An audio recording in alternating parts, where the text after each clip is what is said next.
A EJUG realiza o curso Lógica Jurídica para magistrados e servidores do Poder Judiciário do Estado de Goiás, com o professor Marcos Boeira, que está aqui no nosso estúdio para falar sobre o curso. Marcos Boeira é professor de Filosofia da Universidade Federal do Rio Grande do Sul e um dos maiores especialistas brasileiros na tradição escolástica aplicada ao raciocínio jurídico. Com vasta formação e publicações em lógica, direito natural e epistemologia, Boeira é referência em pensar o direito a partir da razão prática. A EJUG recebe com muito entusiasmo o professor Marcos Boeira e estamos aqui na presença também do diretor da nossa escola, desembargador Jerônimo Pedro Vilas Boas. Muito obrigada pela presença dos senhores. Vamos começar então o nosso podcast de hoje. Professor Boeira, qual a utilidade hoje da lógica jurídica para o operador do direito? Como você situa isso no nosso contexto atual, em que a inteligência artificial começa a adentrar no âmbito do judiciário, Ministério Público, advocacia, né? Muito bem. Pensa isso? Bom, a lógica jurídica é uma disciplina muito importante por várias razões, mas uma em especial, que é o conhecimento dos conceitos jurídicos e o modo como um operador do direito emprega esses conceitos na sua atividade profissional. Claro que quando nós falamos assim em conceitos, é necessário prestar atenção, primeiro na composição do conceito, quer dizer, como nós lidamos com os termos, e depois qual é o raio de significados e referências que este conceito designa, né, denota. Então é necessária uma atenção a esse aspecto denotativo dos conceitos. Para que os conceitos apontam, né? Qual é o âmbito referencial dos conceitos. Esse exercício de verificar a densidade dos conceitos supõe-se um exercício necessário para bem enfrentar dilemas e casos práticos. Por exemplo, conflitos que exigem certas soluções que muitas vezes não são facilmente encontradas no sistema jurídico. Portanto, nesse sentido, a lógica jurídica vem, em certa medida, em socorro do operador, porque vai ajudar o operador justamente a tecer argumentos a partir desses conceitos.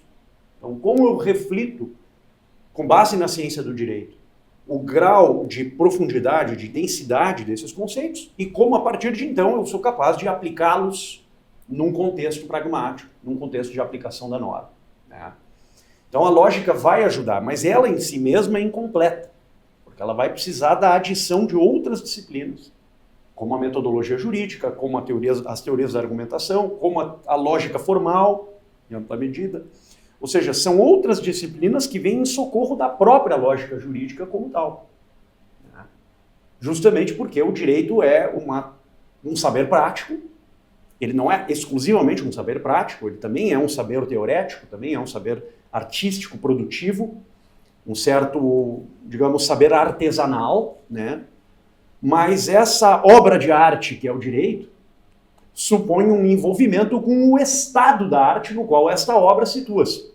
E, portanto, o contexto social onde isso vai ser, digamos, vai ser encarado. Então, a lógica jurídica ela vai ajudar enormemente o operador em todas essas frentes.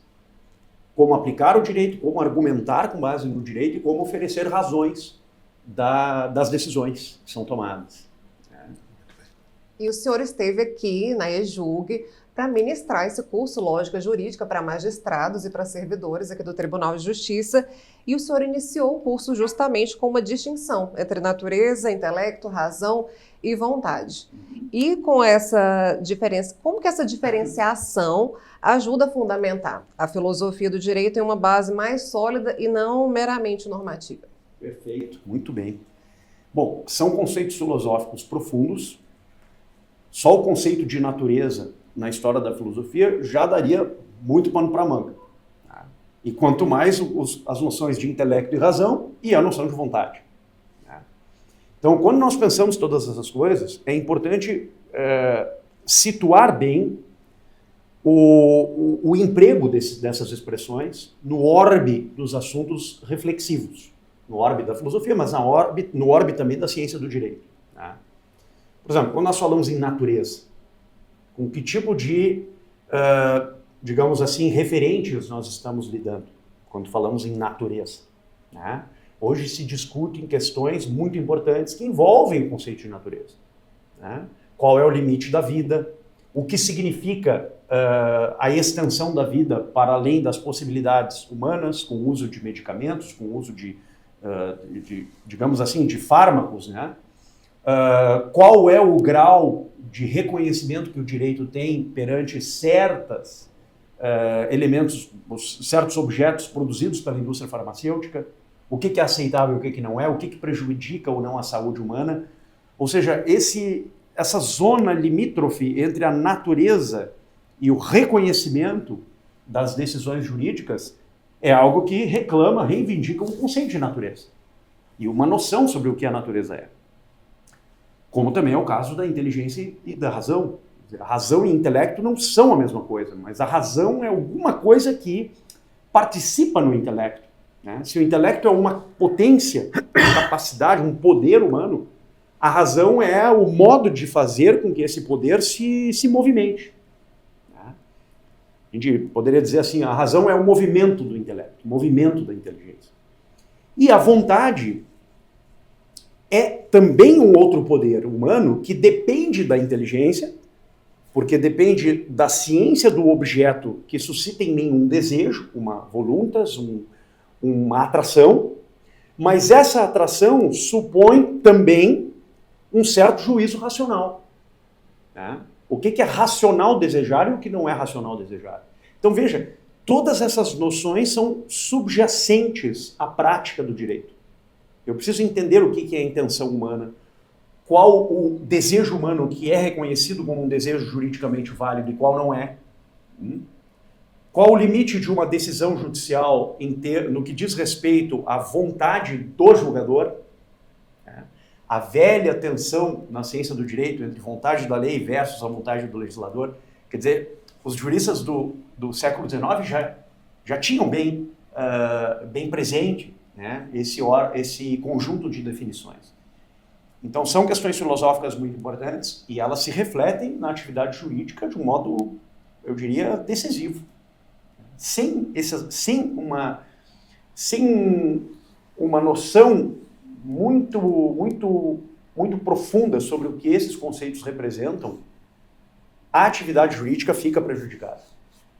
Professor, a partir da ideia de que as emoções interferem na atividade judicial e jurídica, de um modo geral, que nós poderíamos contextualizar em termos de argumentação jurídica nos argumentos persuasivos, né, que estão presentes em toda fala jurídica, como a lógica jurídica pode ajudar no controle das emoções no âmbito judicial? Bravíssima. Essa pergunta é fundamental, né? Porque a gente pensa o seguinte, as emoções, como é que nós poderíamos entender as emoções? As emoções são atos dos apetites humanos. Porque as emoções nos levam a ter ou não satisfação, ou ausência, ou carência de satisfação, e, portanto, em tudo aquilo que envolve, vamos pensar do ponto de vista antropológico radical, tudo que envolve dor e prazer, suscita emoções. Os clássicos do pensamento filosófico ensinavam assim, existem dois tipos de apetites, o apetite concupiscível e o apetite irascível. Então, o apetite concupiscível é tudo aquilo que me leva à satisfação de uma necessidade ou de um prazer. E quando eu tenho carência disso, bom, aí vem a ira. E a ira me leva à violência. Então, em todo esse, digamos assim, esse quadro apetitivo do ser humano, aí subsistem as diversas emoções que são como um vento em polpa, ou seja, são coisas que vão e vêm, né? A direção das nossas emoções são sempre caóticas. Né? Então, nós precisamos reordenar as emoções. E como nós reordenamos as emoções? Reordenamos as emoções com o governo e o comando da razão e da vontade. Tá? A razão e a vontade conjugam-se para comandar esses apetites e, portanto, comandar as emoções de um lugar que elas devem ter. Nesse sentido, a razão produz meios para lidar com digamos assim, esses desejos reprimidos de alguém. E quando nós falamos em desejos reprimidos, é importante considerar isso do ponto de vista da própria vontade. Porque quando nós falamos no que é apetecível, nós falamos uma espécie de tendência humana para os opostos. Eu tenho uma tendência para os opostos. Por vezes eu não quero uma coisa e tenho que querer. Por exemplo, sei lá, eu não quero tomar uma medicação, mas eu tenho que tomar porque é uma recomendação médica, por exemplo. E às vezes é o contrário, né? Eu quero uma coisa e não posso ter. Sei lá, eu quero comer pizza e não posso comer pizza porque tem algum impedimento. Um exemplo assim, bobinho, né, para a gente ver. Então, nós lidamos no horizonte dos nossos atos cotidianos com tendências para opostos. E as emoções são carregadas aí dentro. Então, o que nós fazemos para mitigar esta carência e, ao mesmo tempo, estabelecer uma espécie de horizonte que satisfaz as nossas expectativas, que satisfaz a nossa esperança e, portanto, satisfaz o nosso desejo de viver em sociedade? Nós criamos uma coisa chamada instituição. O Estado é uma criação voltada justamente para satisfazer essa demanda. E nós criamos outros instrumentos contingentes para lidar com essas emoções de um modo contingente aos nossos atos. E aí entra a tarefa da razão, ao produzir uma coisa chamada lógica. Então a razão produz a lógica também como um mecanismo de estabelecer algo estável em meio a um ser profundamente instável, que é o ser humano. A lógica nos ajuda a encontrar esquemas formais e analíticos que satisfazem esse mar de instabilidades dentro do qual nós vivemos. Tá? Então, me parece que a lógica desempenha uma função de alta monta nesse sentido também, de não reprimir, mas posicionar as emoções no lugar adequado. O Aristóteles, acho que é importante essa menção, sim. O Aristóteles chamava isso de o apetite reto. Tá? E os comentaristas posteriores do Aristóteles, na Idade Média, sobretudo, chamavam isso com um termo latino muito bonito. É a recta ratio agilio, a reta razão do agir. Exato. Que é a virtude da prudência. Exato. Né? Bem, professor, nós temos hoje, pela produção tecnológica, o surgimento da inteligência artificial generativa, que pretende pensar como pensa o ser humano. Então, se apresenta a inteligência artificial como um mecanismo de processamento de dados que é capaz de analisar racionalmente elementos que lhe são informados para produzir uma saída, um texto. Como que o professor vê esse paradoxo? A partir da seguinte questão. Não é possível isolar os elementos irracionais ou emocionais de um processo decisório. Uhum. A máquina não tem capacidade ainda de processar dados sob o ponto de vista das emoções. Ela analisa dados em processo lógico computacional, binário, basicamente. Uhum. Como o professor situa isso, o uso da inteligência artificial hoje para produzir decisões judiciais? Uhum. Bom, eu acho que, em primeiro lugar, é importante mencionar o efeito positivo disso, para que, então, possamos ver o problema de um modo crítico. Sim.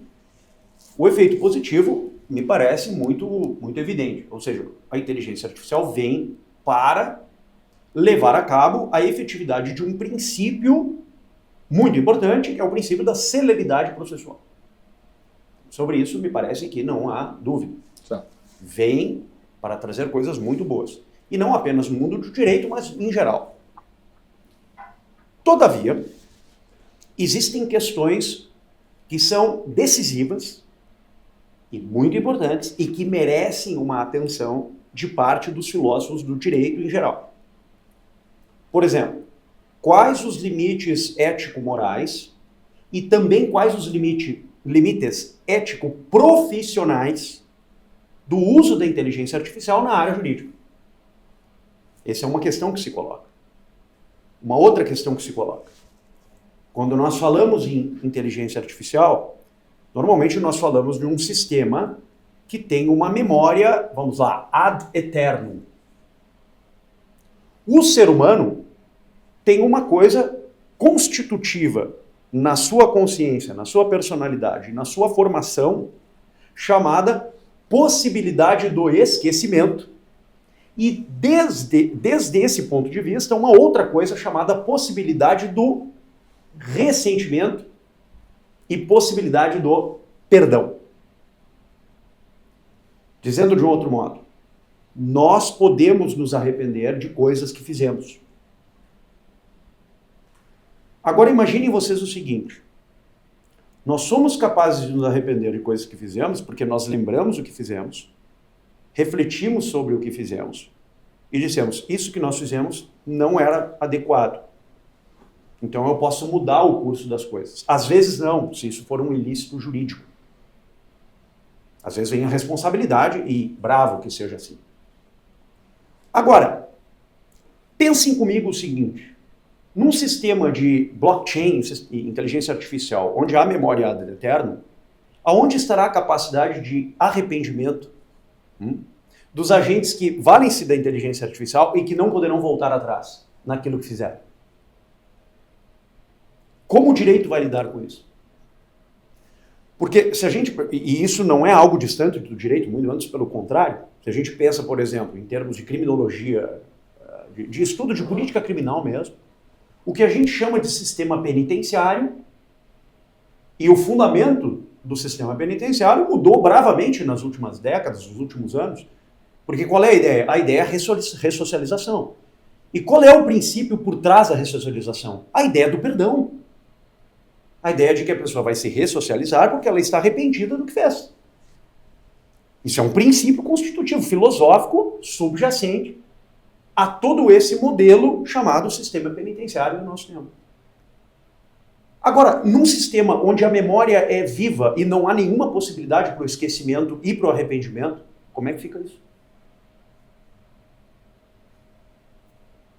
Então, basicamente, nós teremos de lidar com a seguinte situação. As pessoas, para usarem um instrumento digital, terão de pensar muito antes de fazê-lo, para ver se aquilo que elas estão fazendo terá efeitos na eternidade secular, chamada inteligência artificial, ou não. Essa é uma questão grave, que vai exigir muito mais reflexão e muito mais responsabilidade. E tem um outro dado aí dentro também, que aqui é um ponto que me preocupa também muito. E acho que deve preocupar a quem está estudando esse tema. Que é o seguinte. Desde sempre, a nossa inteligência funcionou como se fosse, como diziam os clássicos, por meio da indústria da razão. Como algo que exige de nós a fabricação dos conceitos e dos argumentos.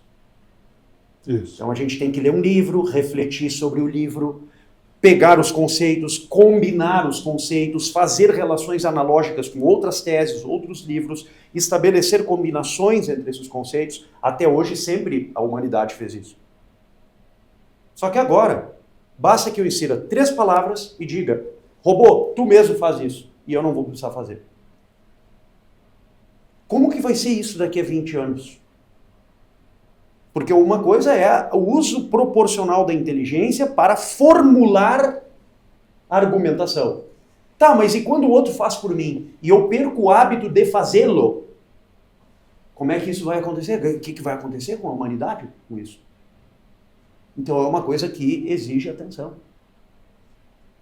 Porque o uso excessivo da inteligência artificial nesses termos não é só... Porque o olhar, muitas vezes, de que vai matar profissões, ou seja, é o olhar econômico, e bravo, ele é fundamental, necessário, mas ele não é o único olhar que deve ser, que deve ter assento. É necessário um olhar da filosofia moral e é necessário um olhar da teoria do conhecimento, da epistemologia, que traz isso. Então, imaginem, um ambiente no qual não há possibilidade de arrependimento, onde os hábitos das pessoas não são mais hábitos cognitivos complexos e profundos, e tudo o que se envolve relações de prestígio, posicionamento social, ganho econômico e basta cozinha. Ou seja, onde é que nós vamos parar com isso? Será que nós chegamos no último estágio da Revolução Industrial, em que a própria Revolução Industrial coloca a sociedade industrial, né, no ocaso? Há um risco de hipertrofia racional nesse sistema? Eu acredito que sim. É um risco que nós corremos. E, portanto, há a necessidade de se repensar a inteligência artificial também nesses termos. Por exemplo, muito se discute na universidade a questão do trabalho acadêmico. Eu já escutei muitos colegas, né, fazer trabalho acadêmico, aí tem o problema da cópia da internet, por isso não faço mais, né? São questões que nós estávamos a viver desde já. Só que agora não é nem mais isso. A questão é que o tal do ChatGPT pode fazer 10 mil trabalhos acadêmicos só mudando frases sobre o mesmo tema, né? E jamais será possível que alguém controle uma coisa dessa. Então, qual é o limite que nós temos em relação a isso? E o pior, ainda tem o sistema de avaliação. Além de fazer o trabalho, ele testa o plágio, né? Para que o trabalho seja inédito. Mais isso. Então, qual é o limite? Quais são as possibilidades de avaliação e controle que existem sobre coisas como essa? Sem contar a atividade profissional. Viu? O advogado pode pegar lá, faz aí uma petição inicial para mim. Mas como assim? Então, essas são questões importantes, me parece. Enfim, acho que é por aí. Professor, o senhor trata também do raciocínio jurídico como uma forma específica de raciocínio prático. E eu queria saber quais seriam os limites e riscos de ignorar esse caráter prático e tratar o direito como um simples exercício dedutivo ou formalista. Muito bom, muito bom. É um risco. Especialmente os cientistas do direito que têm vocação filosófica. É difícil fazer essa distinção. Porque a razão prática supõe a razão especulativa em ampla medida. Ela não é só uma razão para a ação, ela é uma razão para a abstração. E ela depende de elementos abstrativos. Ela depende, por exemplo, das concepções de bem humano que estão em jogo. Ela depende das concepções de meios e circunstâncias de ação que coinvolgem, ou seja, que estão presentes no ato mesmo, né, de um sujeito que realiza uma conduta ou que se abstém de realizar uma conduta. O ato humano é algo extraordinariamente complexo. Quando nós nos deparamos com a teoria dos atos humanos, a gente vê claramente isso, ou seja, os atos humanos não podem ser estudados num combo, eles precisam ser estudados numa espécie de, digamos assim, galeria, em que cada departamento conterá um aspecto do ato humano.